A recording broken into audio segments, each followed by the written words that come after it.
Hello and welcome everyone to the very first talk of this brand new series on Quantopian, which is called the Quantopian Colloquium series. This is the very first talk that we're having today, and we're very, very happy, pleased, and honored that Eghbal Rahimikia is with us as the inaugural speaker in this new series.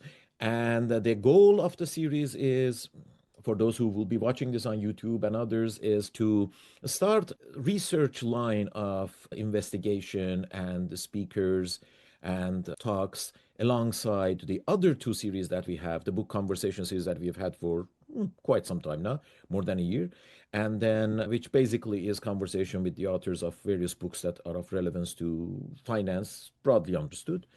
And then also we have another new series, which is the Alpha Minds FinTech Leaders, which talks about people who have been very influential in the industry, in the financial technology, who have startups or been leading companies and other things. And we had the inaugural for that this month as well, or last month, I think, late last month. So I will start with a brief introduction, and then Iqbal will take us to the interesting world of LLMs and foundation models in finance. So Eghbal Rahimikia is an assistant professor of financial technology at Alliance Manchester Business School, University of Manchester, UK. And his research interests are in the intersection of AI and finance. In fact, the paper that he is going to talk to us about was one of the most influential papers that some of us studied in this LLM research forum that we have on Quantopian, which was this revisiting the LLM models, large language models in finance. So, but his interest is basically all of the AI ML applications as well as natural language processing and their intersection with finance. So today he is going to talk about that paper and the findings of that paper and the models that were trained there, as well as foundation time series models in finance. So thank you very much, Iqbal, for being here, and floor is yours. So first of all, thank you for invitation. Today I'm going to talk about revisiting large language in finance, and also I'm going to have a brief review about the work I have been doing with UCL and Shanghai University and supported by new investment we had in UK for infrastructure, the Eisenbart AI server. We were able to extend the work, scale the work to much larger models in time series foundation models. So these are like quite linked. So I start with the project I have been doing. I started when we had like GPT-3 in the market, when I was writing the first paper. And it was not like this hype and these, development we see these days that time. So I started that time to thinking about the first paper revisiting large language models in finance, because that time all the people they are doing the same now. They were trying to scale models, more data, more parameters. And that time I was thinking maybe data is more important. Maybe we can reach good performance with much, much smaller models, but using high quality data. How we can implement or design a model that's able to catch up or beat with really large models in a special task, like a special area like finance. So it was the main question that time I wanted to answer. And after that, I moved to the 1 year ago, after I finished this work, I moved to the new generations of the models we have now in the market. We have many from Amazon, from Google, Microsoft, Salesforce. They are trying to use the concepts we have in large language models and bring those concepts and architectures to time series foundation models. So I'm going to have a very brief review about those models too, what it means and what we did. And I'm not presenting some results because the models are coming out in next few weeks. So this is a really long paper, like 140, 50 pages, talking about these new models for financial forecasting and which model is better, what model is like the worst. I'm gonna have some, touches today about that one too. So the first thing about the first paper is that what is the motivation? There are many issues with large language models when we come to finance and accounting and some special tasks like that. The first and most important issue is look ahead bias. That most of the studies are ignoring that because it's not fixable easily. The reason is that when we use a model like, I don't know, GPT, Gemini, or even open source models, they're trying to update it constantly, add more data, make it larger. But one of the things we care about that in accounting and finance and in business in general, in economics, is backtesting. So if I want to show that this model works very well, I have to do backtesting back to 2000, 1990 and make a portfolio and show that, okay, look at this. The performance is much better than the other models during time for like 10 years, 20 years, monthly forecasting, daily forecasting. This is a really common, application we see in finance. Most of the machine learning papers, they are making portfolio, they do some trading and they show that, look at this, it works very well. So this is the easiest and simplest way we can show that LLMs or any financial model works good in an asset pricing, simple asset price pricing case like trading, like making a zero net investment portfolio or anything like that. So we have to fix it, but it's not fixable. Easily, it's not fixable. We have to make our own model to fix it because if we fine tune a model, it's the data is already there. The model already saw the information until like, I don't know, 2023, 2024, So it's really difficult to say, okay, if my model is working very well during last 10 years, it is purely coming from the case I'm defining and it's not coming from lookalike bias. Except we just ignore it, that many studies, they don't even talk about it because this is a really dangerous thing to touch that, oh, you may have lookalike bias and everything you are talking about, that all those sharp ratios, all the results may be biased. The model already know, you know, that we had financial crisis, we had market issues during the COVID. So you're applying these models for that time and show that the models works very well because the model already has some understanding about that. So we need to make our own model, and it's really difficult. The other thing that I was talking about that is the size of the model. That really, do we need like a model with billions of parameters that contains many languages, some of them. It is like reasoning model to just, I don't know, tag some news, for sentiment analysis. Do we really need that amount of unrelated information that brings more computational, we need more computational resources and it's quite costly. And one of the things we have in LLMs is inference time. When the models becomes larger and larger, the inference time goes higher and higher. Usually they don't report that, but when you are dealing with billions of parameters, you can technically use it for trading because it takes time to process each text and the cost for infrastructure goes on higher and higher.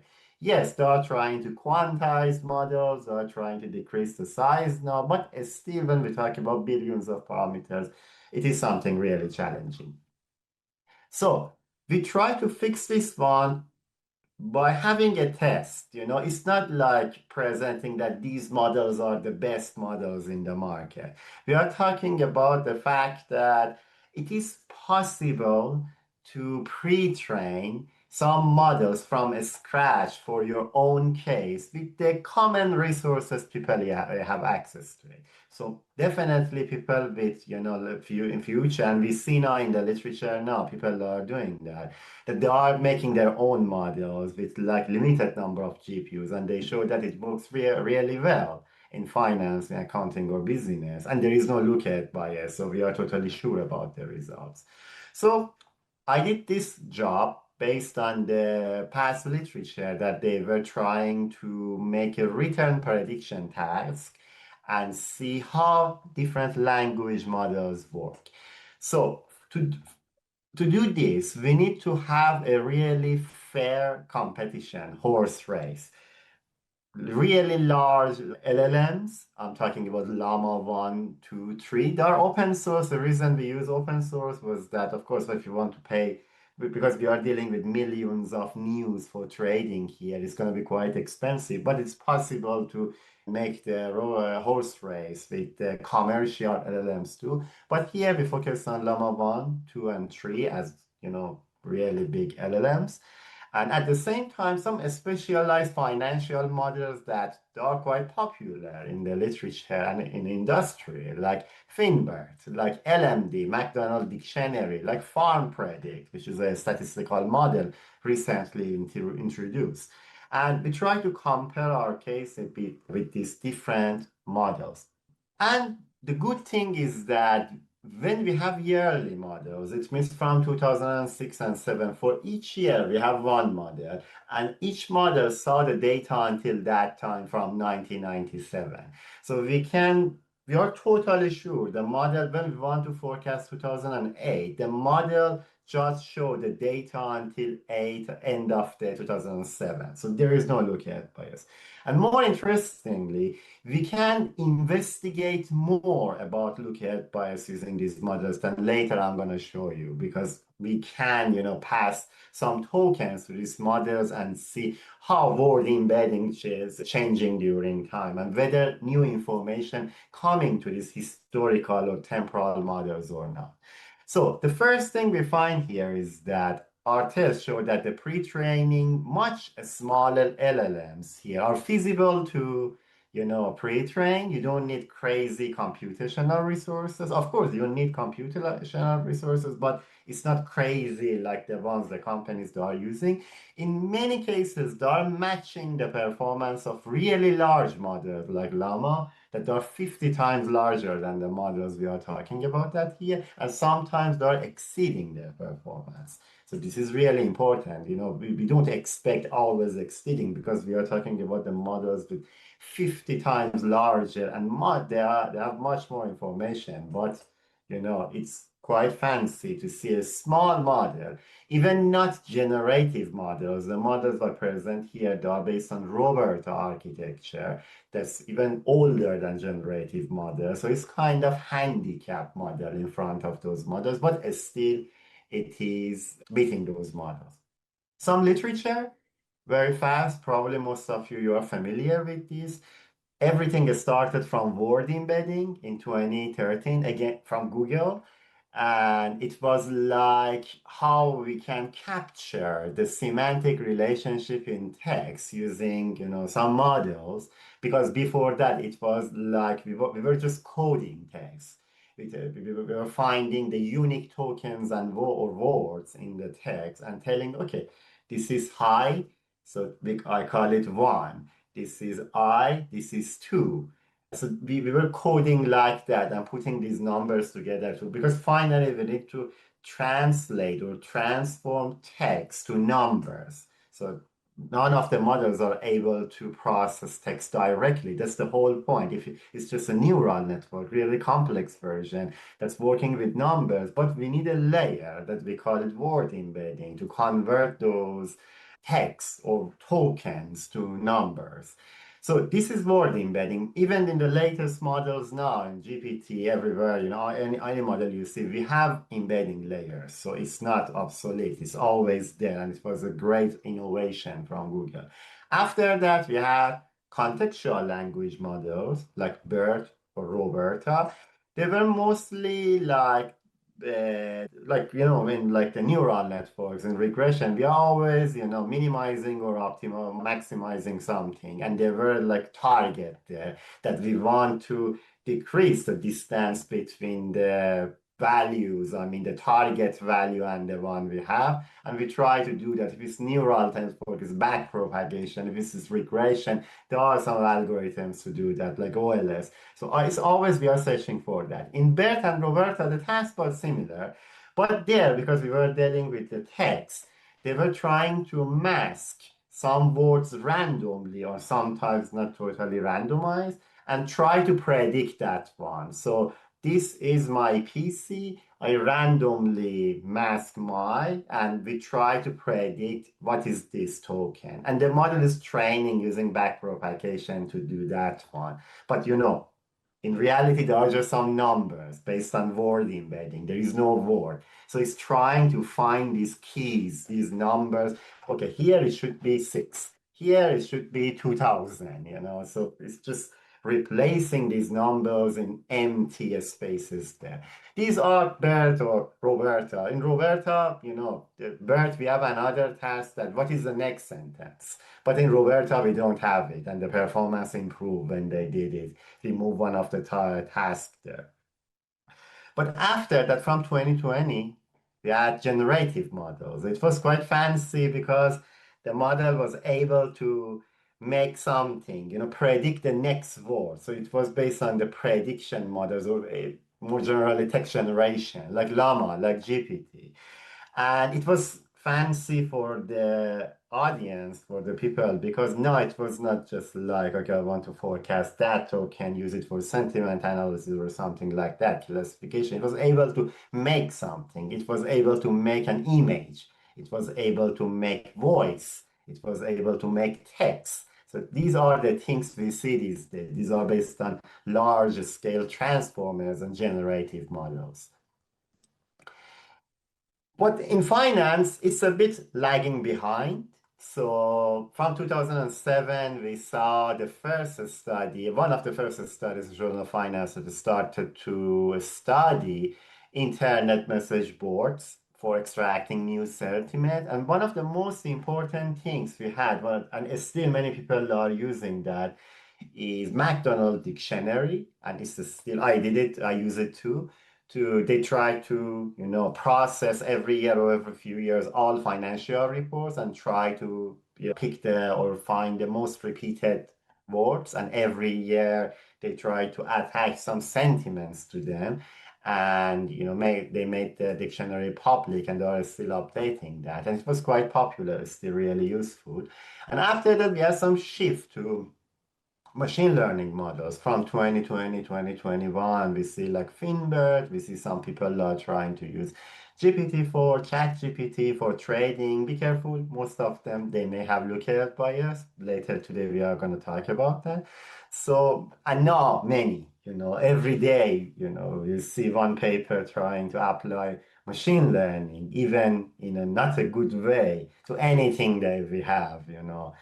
But they are not considering many things. Some of them are really good, but some of them they are not. But the momentum started from 2019, I mean 2020 or 2019, something, 2019, something like that.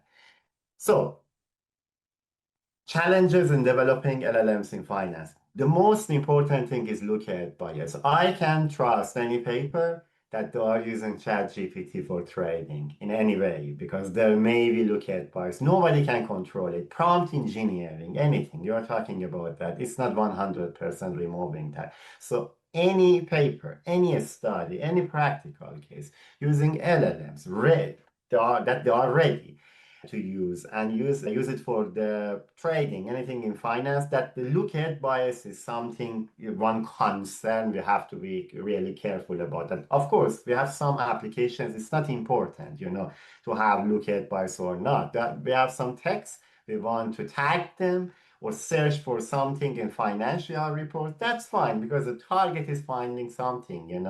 We don't want to make a portfolio and do historical analysis. But for some tasks, if lookalike bias is important, we have to be very careful. The results are not reliable.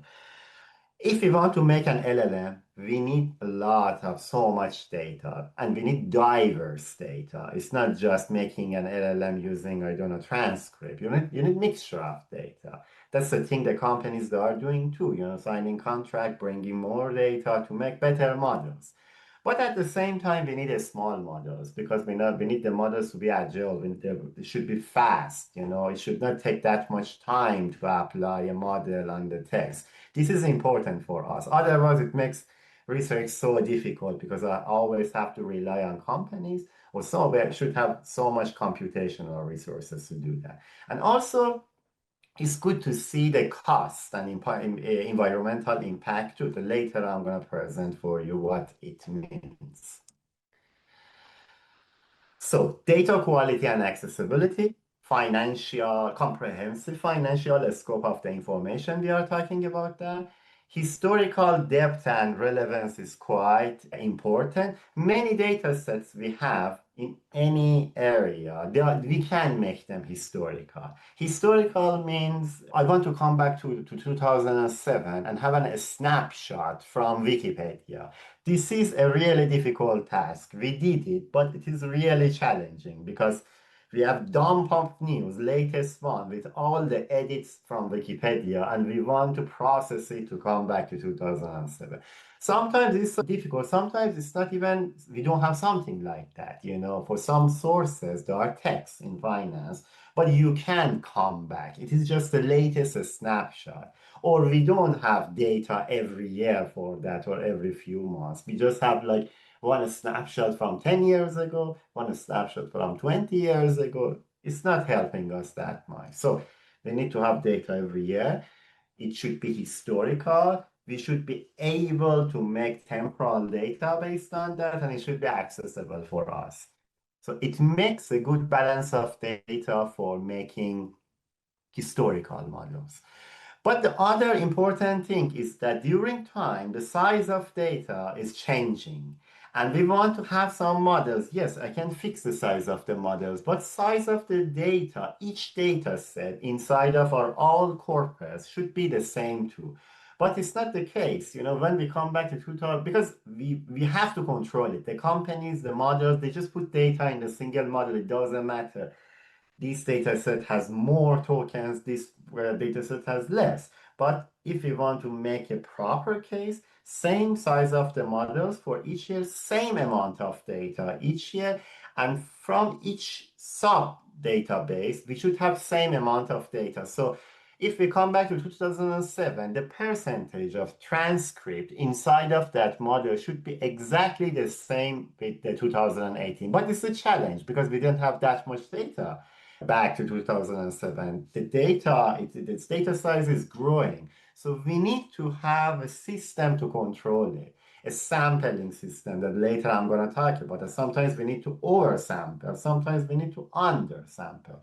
Mostly at the beginning, we are oversampling to reach the target for each database. And sometimes we need to undersampling, especially now, because we have so much financial reports.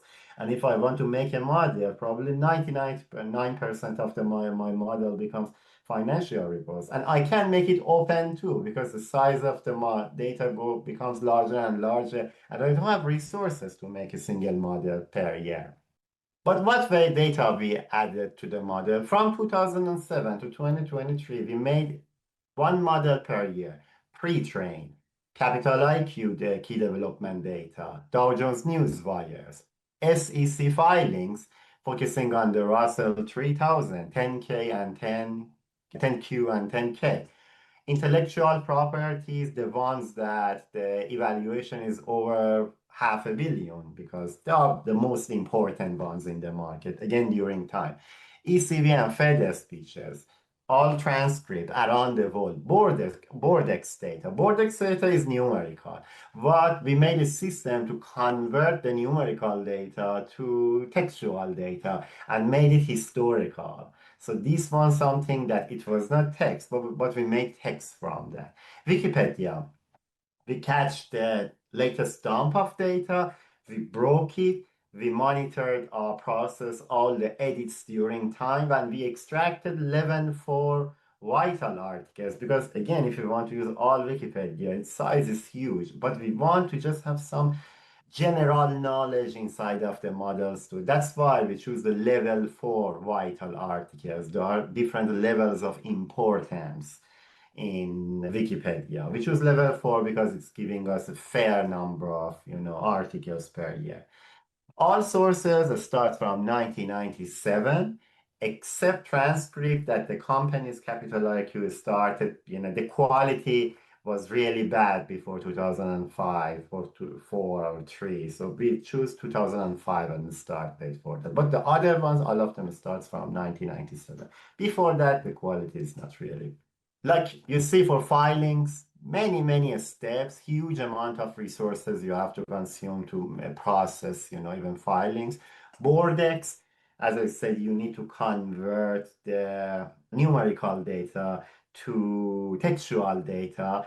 And based on different combinations of the text, like you see, education in year, this guy received this qualification, but this is fixed for that guy. And sometimes it's going to be added to the information during time. Some achievements, name was honored by organization in year. For each one of these sentences, we have different language variations.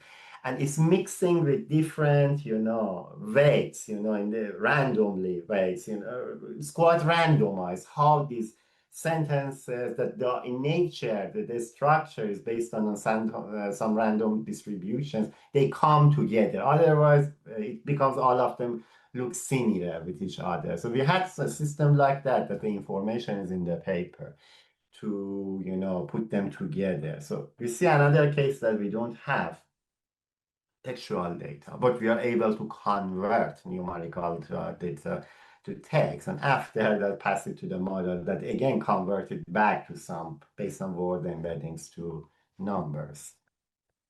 Again, different stages. Most of the texts we see in finance, in accounting, they are quite short, except like financial reports that we have some long text. Like news. News usually like 10 sentences, 20 sentences, 50 sentences. It's quite short. And usually these models, all the models, they have some limit in window size. Even GPT-5, the window is like thousands of words. For our case, was 512. And we should break the text, into these windows, 512, 512. But sometimes it comes in the middle of the text. That's not really good. Middle of the sentence. So we applied sentence segmentation to first detect the sentences, separate them, and try to put them together. And when it is ending in the middle of sentence, we drop that sentence, we stop before start of that sentence. So all of these points I'm mentioning here is really important to improving the quality of the data. Related data and also high quality data makes better models, even at the smaller scale. We need to consider this stuff to be competitive with a model that 50 times or 100 times is larger. Tokenization BP, that's the byte pair encoding. That's the most popular tokenizers we see in the latest models too. And yeah, we put them together every year, different bunch of data from 2007, and we started training. As I said, we have to control the size of data during time. We set a share of data based on the amount of data we see during years. This is number of tokens.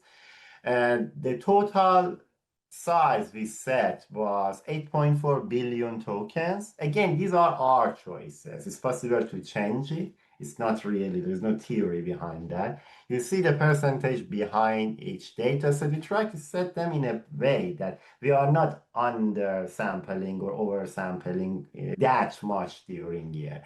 So like here, this is 6%. Every year we have like 505, 505 million tokens for key development data. So if it is lower than this amount, we have to oversample. When it's lower, we have to down or undersample. But be careful. Again, we have many considerations here. In our case, latest data is more important than past data. So when I want to make a model for 2003, I have to give more weight to the data, recent data, because it's more important for forecasting or any case studies. So we made a distribution that may give more probability to the latest data to be chosen in the database. And the other important thing again is that, okay, latest data comes to the corpus, like for 2008 data for end of 2008, the new data I have in 2008, compared to the model for 2007.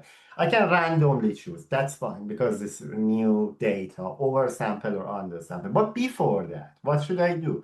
Because I know for 2007, I choose these samples. And for 2008, I don't want to choose different samples that I had in 2007 model. Otherwise, these models are not comparable anymore. So if I want to randomly choose, I have to randomly choose from the samples that I already choose in 2007 for backward, back 2007. For 2008 is fine because it's new data. I can't do anything. It's new data. I choose some of them oversampling or undersampling. So we try to control this one too, monitoring what samples we are choosing during time. And for 2008, for example, we come back to 2007, 6, 5, based on the sample chosen randomly in the 2007, and I choose again from those samples, not new samples, not different samples. So I can control and make the models comparable. Roberta model, it is optimized for financial tasks. The reason is that the reason we choose it because it's not a new generation. It was intentional. I didn't want to use generative models because I want to make a handicap model. If it's win, it's really winning. It's not even generative. And it was actually pre-training Roberta or BERT is more computationally intensive than GPT models. So it's not easier to make a Roberta model. Compared GPT is faster because it's just next word prediction. In Roberta or BERT, it's much more computationally intensive, but it was intentional to use it. And also we don't have next sentence prediction because in many samples, there is no next sentence in finance. It's just the headline of news or something like this. So there is no next sentence. So we were able to process more data, like headlines of news, body of news separately, or the other things, like key information in the market usually is quite short, just one sentence. So that's it. We move to the Roberta model, different architectures and different sizes. All the parameters you see is matched with their paper, except number of epochs, because they pre-trained the model for long number of epochs. But for each year, we are making one model with different sizes based on a small, so 13, 14 models per year in total. It's not computationally feasible. Google made one model, but we want to make like hundreds of models to test here. So we need to decrease number of epochs. But we have another case further that it changes to see how it impacts the performance when we increase number of epochs from 5 to 10. And we tested this one. I'm going to show the results. This is the only difference. The other difference is number of parameters. Two cases, base 145 million parameters, and a small around 551 million parameters. How much time it took? That time when I was running this one, I had proper access, not as good as now, but it was running on H100 GPUs. That's quite good, but not many, few. So all the tests you see here is on usually batches of two H100. It's not crazy these days to have access something like that. That time was difficult, like 2 years ago. So for base, all models, you see how many hours took to do that for each year. In total, 679 hours, but be careful, we did it in parallel, two, so it makes it faster for us. If you want to have just two or four H100 and you want to do that, you have to wait for this number of hours. But usually we do it in parallel at the same time on different nodes. For base, when we did further, it moved to 1,300 hours. For a small, it's lower, it's near half, 385, and a small folder reach 800. How much CO2 we made for these really small models? We see for the base models, we reached 325 kilogram of CO2. For the small models, 155. Infrastructure that the energy was totally renewable and green. If it's not renewable, it's much higher than this one. But in 100% green energy we use because of the servers we use, they were green. So this is in the case of grain. So just think that how much pollution they make when they make a really large model. This is really a small model. Okay, we have models now from 2006 to 2023. I want to test it. I haven't tested though, just pre-trained models. The only thing they can do is that, like I said, you mask a word and it's predicting that one. But I can use this one for trading. How? I have Dow Jones Newswire's data as one source, good sources of data. The good thing behind this data is that I can tag this news is related to this stock. I can pass the news story to the model, any model, Llama 1, 2, 3. If it is Llama 1, 2, 3, FinBERT, BERT, Roberta, anything like that, or my models, FinText, I focus on the last layer. That's the most important layer in the model. And I talk about this later. Extract the weight from that one, pass it to a logistic regression, and the output is the direction of the stock related to that news for the next day.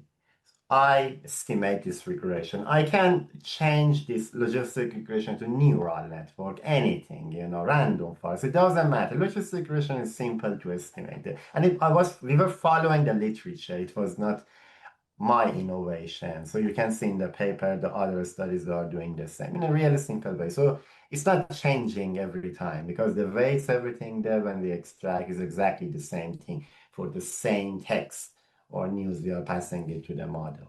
So LLMs are used to generate features from news. A logic model is applied to estimate return prediction. We make a portfolio, zero net investment portfolio with top 20% for long and bottom 20% for short position, because for every year I'm updating this logistic regression based on the word embedding I have, and I apply it on the stocks, the news coming to the market. I use it. The output is the probability of up and down. I sort them and I try to line top 20, bottom, and short bottom 20. Later we talk about transaction costs and the other things. I just have data from 2013 to 2023.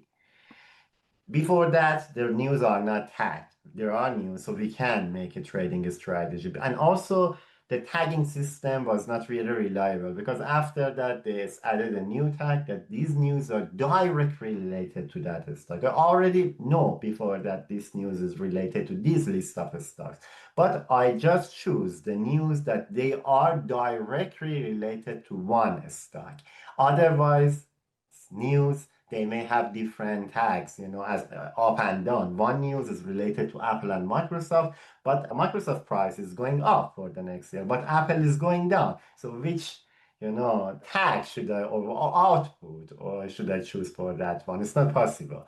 So that's why we just filter the news that are directly, there is one tag for news. Of course, we are losing some of the news, but this is the only way we can use this news, for trading. So we tokenize data, each token is processed in the feature representation by the model, extract last hidden state embedding from all these modules. For LLM or for McDonald dictionary, we're extracting different sentiments. Again, the information is there. Again, we follow the literature, how they use dictionaries for trading. So there are some differences between them, but the LLMs, the way we did it was like following the literature.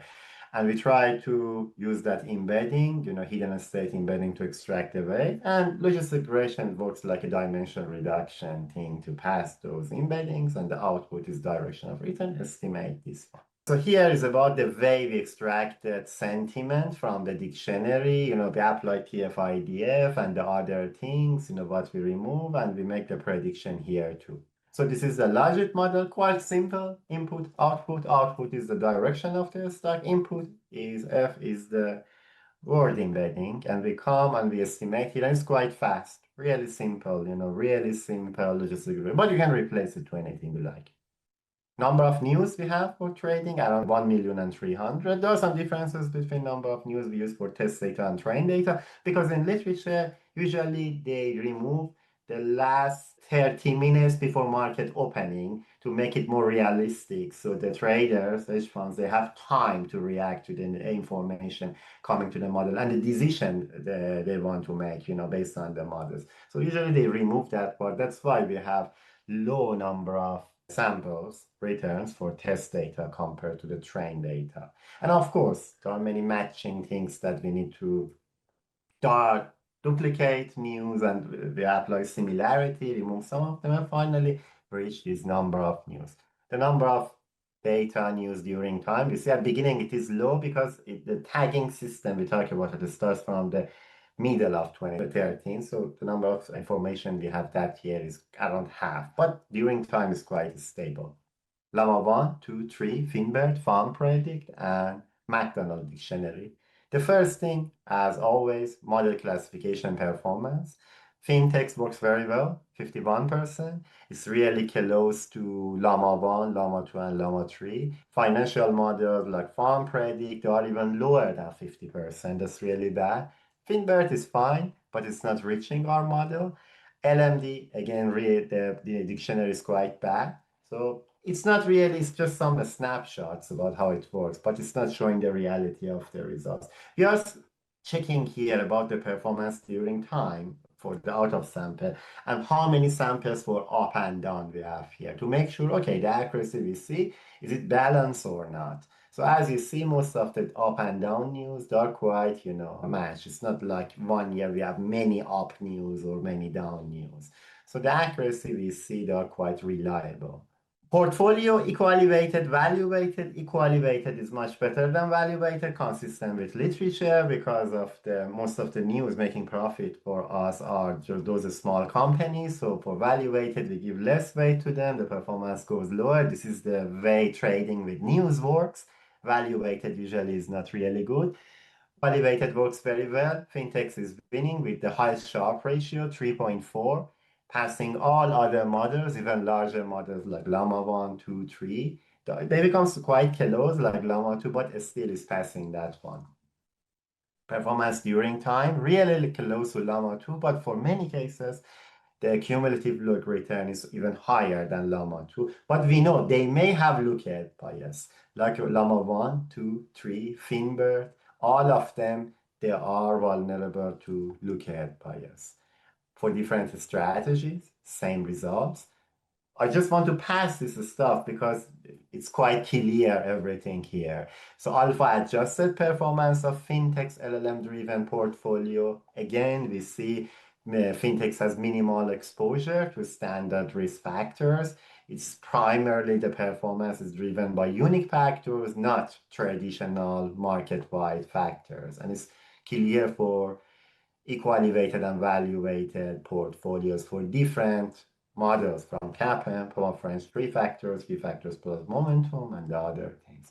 Adding transaction costs is still profitable, 1.49, and that's really good for trading. This is daily trading, every day, and every day we are reconstructing the portfolio. So it's really intensively impacted by the transaction cost, but still, it's quite reliable. There are some hopes here that if in reality use these models, we can make profit too. Different sizes of the model. Base model, the Sharpe ratio is higher. Larger model is better, but we are talking about 100 million parameters, comparing them with billions of parameters. So if you can make larger models at this scale, but we don't need to move to billions. We are talking about billions. When we increase number of epochs, the performance even decreasing. So we don't need to continue training for that much time because the size of data is smaller compared to the size of data Google use. So they had to do this one to make a better model, but with a smaller size, lower number of epochs, because they're passing, this data 1 time, 2 times, 3 times. Then we have less amount of data. Repeating this process, is not helping that much. But then we have large amount of data. Each pass brings so much information technically. So transaction costs after, before, same results. Alternative trading sizes, 50%, 25%, still profitable. Of course, 25% more diversity, 50% less diversity, and it's impacting the performance for us. Performance of the FinText across time, suppose that, because now when I want to forecast 2018, I use the model from 2016. Suppose that I use the same model during time, like the model from 2007, 8, 9, 10. This is showing the performance, this line. And these lines, the horizontal lines, are the performance we reported here. So these are exactly the Sharpe ratios we see here in equally weighted here. So as you see, when we use the older models, at beginning the performance is not good because we didn't have high quality data. But even after 2010, it becomes quite stable. Of course, the latest model worked the best if you want to choose. The rolling window one is reaching here. But still, older models back to 2010 are working very well. You don't need to make it the model every year. Maybe every few years it's working well. two. This one is fine-tune performance. We can fine-tune the models we have and use them for trading. We don't need to use logistic regression, extract weights. First is computation intensive, and when we increase the batch size, the performance going higher and higher. But it's possible to gain better performance here by fine-tuning, but it's really computation intensive, and it's still a benchmark model that uses logistic regression works very well. But this is one direction people they can go ahead with to make better models. We talk about that with these foundation models, with these pre-trained models, historical pre-trained models. We can study lookup bias. The first study is like that. We pass some tokens to these models, different models, and do dimension reduction in the word embedding layer and see how it shows us. I did choose some tokens randomly. SEC, IPO, it's quite expected. There is no pattern here. This is based on principal component analysis. COVID, some patterns. 2020, 2021, and the years after that was separated from the other models. So the models have some understanding about the COVID. GPT, 2020, 2023 is separated. This is the time they introduced GPT-3.4, and before that, it was in the market, on news, but this one is totally separated.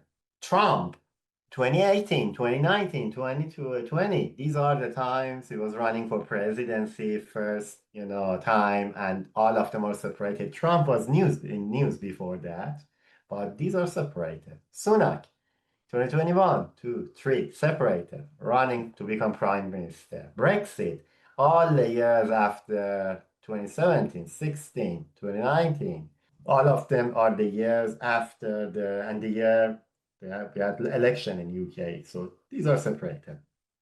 ESG, 2020, 2023.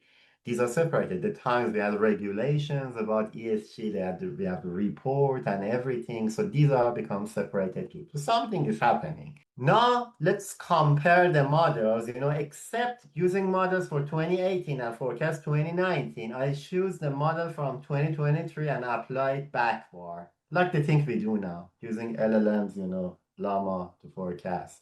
So as you see, when I do that, for both base and a small model, the performance increases, the accuracy, and it's statistically significant. So there is something there. But interestingly, when I move to the portfolio side, we see even we inject lookup bias into the strategy, we are working on that, the performance is decreasing. So why is this happening? That's the danger. Because at beginning, at the language level, we saw lookup biases there. At classification level, because we are counting all the news, we are not choosing top 20, bottom 20, it still is showing something. But when we make portfolio, that's just an application. We can put any application here, disappears. It all even shows that it's not there, lookup bias. That's the danger, because at the application level, we are adding many processes, post-processing that it is actually, removing, the reality, because there are top layers on the core of large language models. But it doesn't mean it's not there. It's still there. Most of the results here, they may be misleading, and as it is misleading too, but we don't see it, and that's the danger. One of the good things here is that because the models are so small, we can apply explainable AI. With Llama or the other models, we can do that. But here we can. We apply CHAP and we try to understand what words or tokens the models are choosing for long and short portfolio. Interestingly, you see here that short portfolio, the words it's choosing is more meaningful compared to the long portfolio, like petition, like, I don't know, resignation, loss. But long portfolio is quite general. The thing we see here is exactly matched with the portfolio performance, that for long and short, we see the performance is mostly driven by short side, not long side. So we can come back and investigate. Even in long side, the performance is negative. And you see most of it is coming from the short side. That's how it works. Past literature, they reported the same thing. But here, exactly we see that it's coming the way from the way the model is working. And for the short portfolio, it works much better for the cases the model is predicting the direction of return is going down compared to the, up that goes to the short portfolio side. Okay, we had FinText. We talked about everything. I don't want to make you tired more than this. So this was the conclusions we had so far. But wait, what's happening after that? We had this paper, and in 5 minutes, maybe for 8 minutes, I want to tell what's happening now and what we are releasing in next few weeks. The research I showed you was large. It took 3 or 4 years to finish. But the scale of the models, they were quite small. So after finishing this one, I wanted to scale the project to substantially larger projects, something we don't have it in finance. It doesn't mean it is something special. I'm just talking about the scale, testing all markets around the world, but all the data we have in the market, on the resources we have to make a single model for each year. But now we move to making financial time series foundation models. As I said, they use the same architecture to make a really large single model for financial forecasting. How much it costed? $500,000. We didn't pay, of course, but this was the cost of the resources we used so far. £500,000 to make some models and test some models, and we want to release the models for the public to use it. So, what is time series foundation model? All the companies that are making their own models now, they say we can make a general model mixing all time series around the world, anything, traffic, finance, energy prices, to make a single model for forecasting. This model is able to forecast anything. One model for everything. Google, Amazon, Microsoft, Salesforce, or IBM, all of them are industrials. Every week, every month, they are making some models, spending so much money, there are, competition for that. So zero-shot learning, we just apply the model to the data and forecast. We wanted to challenge this idea that if you mix the data, yes, but it's not large language model. It's different, Each area has its own data, but maybe the architecture is good. But the concept that we can mix all data to make a new model that forecasts everything, we wanted to challenge that one. But it's difficult because you need resources to do that. You need to make your own model to challenge something like that. That researchers in university, they can't. But hopefully we had access to resources to do this. So like LLMs, time series foundation models learn pattern. They are transformer architecture. The size is much, much larger than the size of the time series forecasting models we see. Neural networks are not comparable. We talk about the models up to 500 million parameters with billions or trillions of the time series data points for training them. What we did, we tested all available markets in the market, over 12 models at inference level. In what scale? Everything we have in US market. For 23 years, at daily level, we try to forecast excess returns, daily excess return for all stocks around the US market. Even not just US, Hong Kong, Taiwan, South Korea, Germany, United Kingdom, India, Australia. We made a single model for each year based on all data available for US market historically from 2001 to 2000 to 2023, back to 1990, something like that. All excess returns in any level we have in the market, not index, everything. It was just the beginning. We make a single model for world. Yeah, it means this is the first world model that mix 70 or 80 different stock markets excess returns for a single model. These are the pre-trained models we made, and we try to see, okay, we have our own model based on your architectures. We compare it with Google, Amazon, Salesforce, IBM, and all models are different scales. First, we use them Second, we use the architectures to make our own model. So we fine-tune them to see how it works. The size of data, 62,000 securities in 2022 for the last model we made, and over 176 million excess return observations. When we move all markets together, 204,000 securities around the world, the data comes to a single model for 2022 with near 500 million excess returns for 2022. But when we have resources, when you have information, you can make something like that. When we wanted to test, the test was huge too. For each year, like the language models, we use the model for year 2018 for forecast 2019. So one model per year, exactly the same approach, and you see how many securities we use for trading, for testing at a statistical level and trading too. As international, you see 28 million observation, 21 million observation. That's why this is one of the largest studies in a scale that we have seen in accounting and finance. And it's possible when we use GPUs. We are talking about using hundreds of GPUs, a server, to do something like that. This is not about 4 H100. It's about 500 H100 working at the same time to test these models and make these models. Size of the models. In finance, these days, we talk about this size of the models. These are the most popular models we see in the market, but we move here. But Google models and Amazon models, they are in this set. We can make them for each year. We don't have X. We need so much, resources. But we were able to move to this area.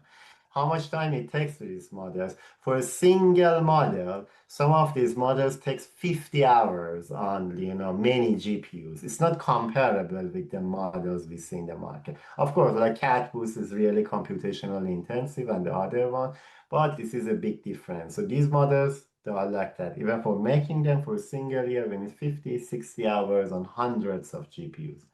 So I give you the key results in 1 minute. You are going to see the full results in next few weeks and also the models. 600 pre-trained models we're releasing this month or next month. We call them financial time series foundation models based on 2 architectures. Chronos from Amazon and Times FM from Google, but these are pre-trained based on our own data. The first thing, none of the models in the market, from a smallest one to the largest one, they even work. I'm just talking about not even, predicting 1 point there. The Sharpe ratio, the performance, all of them are poor, even worse than a simple linear regression. So all the resources they spend in this large case is under question.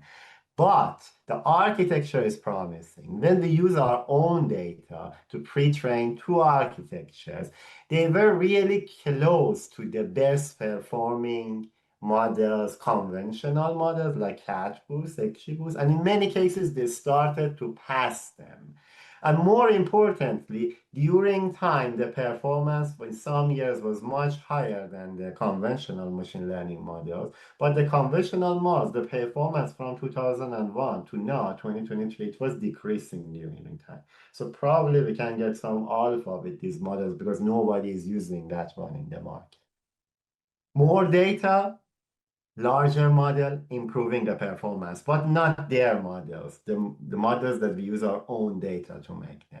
So these are the main points, but there are many, many points that, different sizes of the model. For some models, we use financial ratios, make it larger. Some of them use synthetic data to see how synthetic data impacting the performance. It's like a cookbook about what you need to do to make foundation time series models in finance, and we call it financial time series foundation model. So it's just the beginning, but we are totally sure, 99.9%, that none of the models, they even work, and that's bad. And we have to change the direction, like the first paper, to make a specialized model and have some gain from the architecture not making the models, mixing data, making the models larger and larger, and competing for benchmarks. We have to have proper benchmarks as we have here, try to compete with them, and make a smaller specialized models. That time we can start the story, and it's going wrong in the wrong way now. So yeah, I finished it. I think it was a bit longer than expected, but yeah, thank you. I hope you enjoyed No, thank this. you very much. Thank you very much. This was absolutely wonderful. Wonderful. With all the level of details that you provide is absolutely amazing. So one quick question I have for before I open it for questions to the audience. This last key results that you showed and the negative results, the poor performance results, do I understand correctly that you attribute this lack of expected good performance to the generality of the model, that the model is too big to do well, that the specialization, that is why is the way to go? Data, because they mix different data sets, Ah. traffic, finance, economics, Mhm. everything. Because compared to the text data, time series data is the size involved is much, much smaller. We have so much textual data we can use. So they try to mix everything they find to bring the same concept we have in large language models, their development to financial forecasting. And they scale the models too. What From my understanding, from the results I have now, if you want to forecast, if you don't have enough data, it is better to go ahead with conventional machine learning or simple regression. But if the good point behind foundation time was time series foundation models is that easily we can scale them Mm. because they are following the same strategy in training, in architecture of large language models. So for making a single model that uses the whole data and make a single linear regression, it is really computationally intensive to do that. But because these models are ready from both hardware, software, and architecture to be scaled, we can use more data to do that. We may reach something, Mhm. that those models, the other models, are not able to reach because they are not able to scale like that. Aha. So this is a new generation, but the way it is going, it is wrong. We are talking about really bad models. It's not even working, to talk about that. So Mhm. we are investigating, we are checking some models that they are not even a start to work.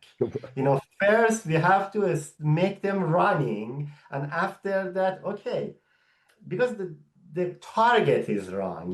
They say, okay, I have to make a model to process all this mixture of data with different frequencies, monthly, daily. So I try to make an architecture to match this target. Mm. This is the whole thing is wrong, Mm. when you focus on, I want to make a specialized model for return forecasting, I try to choose parameters and architecture to reach this target. And I can now be competitive. So everything was wrong. We come back, but the architectures are good. We start again with this paper in finance. This is for finance, for chemistry, traffic, Cool. scale down, focus on architecture, try to make a specialized, try to change the architecture to now. So we need to wipe all those I don't know, near 100 models we have in the market, come back and start again with the right idea because time series is not language model, Oh. but still we can use the concept there. That's architecture Mm. possible to scale it. It can come to the areas that we have so much data. Finance is one of them. We have a lot of data we can use Yeah. it. Weather forecasting is something else. Every second, temperature. Many places we can use them. Is it beating the benchmarks? We need to make proper benchmarks too. Each Mm. area has its own benchmark. You can set ARIMA like those papers for any area and say, I passed ARIMA, that's done. It's not working. Mm. Redefining benchmarks, redefining the target, We are releasing the models to as a start point that, okay, these models they are showing they're working, they are not the best, but they're working. Now let's talk, let's talk what we have to do now for next few years. But we have to come back. We have to remove everything we have done. All the companies, doesn't matter, Google, that's right. Yeah, Yeah. The same mentality persisted. Okay. Very good. yeah. Very good. So any questions, anyone? Please. I just wanted to say the talk was absolutely amazing. Thank you so much for everything. Towards the end, unfortunately, I didn't have time to look at the data and quite get it, but I do get the general picture. And there were just two questions I gathered throughout the talk that I wanted to ask you. At the very beginning, you said that people can't use ChatGPT, or they can, but they should be careful about the look ahead bias. And I was wondering, how can you get around that look ahead bias? Do you give it the data and ask it to focus on that data only, or how do you go around doing that? Two ways. You have to do your test exactly after the time the model trained for that. You can see the version is always changing. They set the data and they say the model is trained until 2024 5. That's valid. If you want to apply it on the past data, it's not valid. It's clear. You can write I don't know, you can write a 200 pages of paper that's showing ChatGPT works well, but if you don't control it, that's done. It doesn't matter if it's 5 pages or 100 pages. It's not reliable. Or you have to make your own model, like the case we did. There is no other way to fix it. Prompt engineering, anything. These are just comedy. I tell the model, be careful, just focus on the data you have until that day. Don't use the data after that. This is not working. Prompt engineering is good, but it's not working to force a model to, do something that just, okay, if the model is thinking, okay, now I want to answer, I ignore this information I have to use for, tuning the weights inside of the model. I consider another group of weights now. That's not possible. It's kind of funny to do that. It's not working. Backtesting, if you want to do backtesting, nothing is reliable with these models, the latest model, except you set the backtesting after the cutoff rate of those models.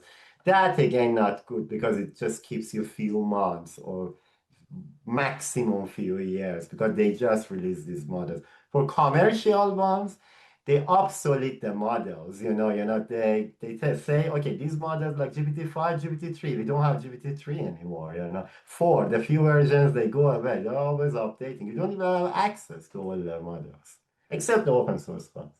Mhm. Yeah. I fully understand. Thank you so much. One other question I had is I wanted to ask, what's the difference between a large language model like ChatGPT, at least for a user interface, like from a user point of view, or like a large language model made specifically for finance and trading? ChatGPT is a chatbot that an application developed on top of large language models they have. I showed you Roberta model, how it works. There is nothing there. You can, when you make a GPT-3 model, the thing it does is that you pass a text and it predicts the next word. It's not like conversation thing. You need to fine tune or define an application on top to make it ready for make something like ChatGPT. But the core is that LLM. We have agents now. The core of these agents are again LLM, but this is an application on top. We have RAG that is extracting information. The core again is LLM. LLM is the one that processes the text and everything, but we can make a wider application on top of it. We can make we can fine tune an LLM. You can go to OpenAI website and fine tune their GPT, the tiny one, to tag your data for sentiment. You are making an application fine tune version on top of that. Anyway, you can use, but the core is LLM. The core is there and they changed this core, but there are many applications around it. But the one that people they like to interact with it is the chatbot, like ChatGPT, but it's not the only use case. Yeah, I see. I see. Well, thank you so much. Uh, Surely, as you said, maybe you can, as you can attach your own data, it would be these LLMs would be best for backtesting, I assume, but not necessarily for predicting future. Yeah. You can make your own models, the small models for the task you want to do. You can still use the general models for many tasks. I'm just talking about backtesting in finance. I'm not talking it's not valid for anything. If you want to do backtesting, you have to be very careful. Many applications you don't need to do backtesting. You are just using them, and that's fine. There's no problem. Sure. Well, thank you so much. No worries. All right. Well, great. Thank you very much, Eghbal. This was Thank you. absolutely fantastic. Great knowing you and great to listen to this amazing talk.